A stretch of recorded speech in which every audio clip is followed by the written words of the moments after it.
Il est des êtres si profondément habités par l'amour qu'ils n'ont besoin ni de rituels, ni de mantras, ni de techniques savantes pour rencontrer le divin. Pour eux, l'ami, ce nom secret de Shiva, apparaît naturellement, sans effort et sans délai. Cet ami, c'est la forme que prend le soi, la conscience, quand elle se montre à nous dans son intimité. Ce n'est pas un autre complètement séparé. Ce n'est pas un Dieu lointain, c'est nous au plus profond. Comme dit saint Augustin, c'est moi, mais plus moi que moi. Et c'est à ces êtres ornés d'amour que le grand poète philosophe Utpaladeva adresse ses hymnes, ses chants d'amour. Il ne s'adresse pas aux érudits, ni aux maîtres des visualisations, mais à ceux qui brûlent d'un amour nu, sans calcul, sans but caché, à ceux qui désirent l'union plus que la connaissance, le contact plus que l'analyse, la présence plus que la distance. L'amour dont il est question n'est pas une émotion passagère, ni un élan sentimental.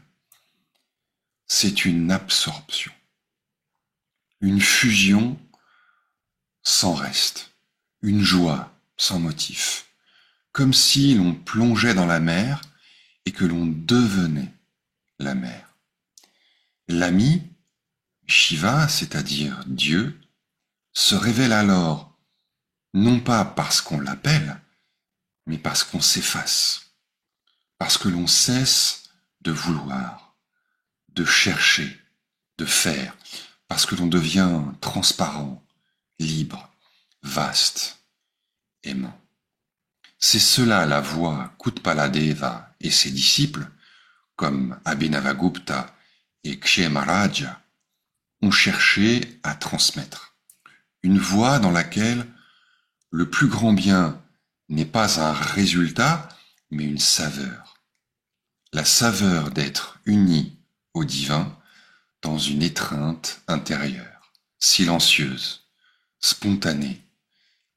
Ce n'est pas une méthode, c'est une grâce. Et cette grâce naît non d'une pratique imposée, mais d'un retournement du cœur vers ce qu'il y a de plus simple, la conscience nue, libre, amoureuse. Et l'amour véritable n'a pas d'objet défini. Il n'attend pas de récompense. Il n'a pas d'autre fruit que lui-même. Il n'est pas un chemin vers quelque chose, mais un feu qui consume tout ce qui faisait obstacle. Les attentes, les doutes, les techniques, les images mentales. Ce feu, c'est la liberté incarnée. La liberté de ne pas avoir besoin d'autre chose que ce qui est là, maintenant.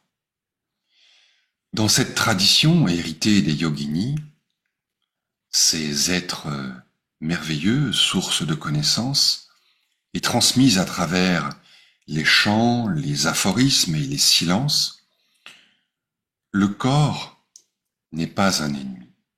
Il est le sanctuaire, l'espace vivant où s'éprouve l'union. Il est l'autel de l'amour, non pas d'un amour rêvé ou projeté, mais d'un amour vécu, viscéralement, sensuellement, existentiellement, car c'est par le corps, par la chair, par le souffle et par les tremblements que la reconnaissance du soi se donne. Ainsi, L'adepte amoureux, celui qui est orné de cette offrande intérieure, n'a besoin d'aucune procédure. Il n'a pas à visualiser quelque chose, car il est déjà dans la vision. Il n'a pas à réciter quoi que ce soit, car tout en lui est chant. Ce qu'il découvre, c'est que le divin ne vient pas, il est déjà là. Il n'a jamais été séparé. Il est l'espace même dans lequel surgissent toutes les perceptions. Il est ce qui demeure quand tout disparaît. Et donc ce que Utpaladeva nous souffle au creux de son hymne, au creux de ses chants d'amour, c'est une révolution tranquille. Il nous dit que l'amour véritable, celui qui fait apparaître l'ami, ne vient pas d'une distance, d'un effort ou d'un protocole mystique. Il vient de l'immédiateté. Et cette immédiateté, dans la vie humaine, s'éprouve toujours à travers le corps. Le corps ici est un temple, non un obstacle. Ce n'est pas une matière grossière à purifier ou à fuir, mais une porte, une offrande, un lieu de reconnaissance. Car c'est à travers la peau que le frisson passe. C'est dans la gorge que naît le chant. C'est au creux du ventre que vibre le désir, cette force archaïque, cette force qui vient de la racine, de l'origine, cette force archaïque et sacrée que le tantrisme reconnaît comme une émanation directe du divin. Et ce que les yoginis enseignaient, et que les maîtres comme Abhinavagupta ou Kshemaraja ont magnifiquement transmis, c'est que l'on peut, et même que l'on doit, s'éveiller à travers le corps.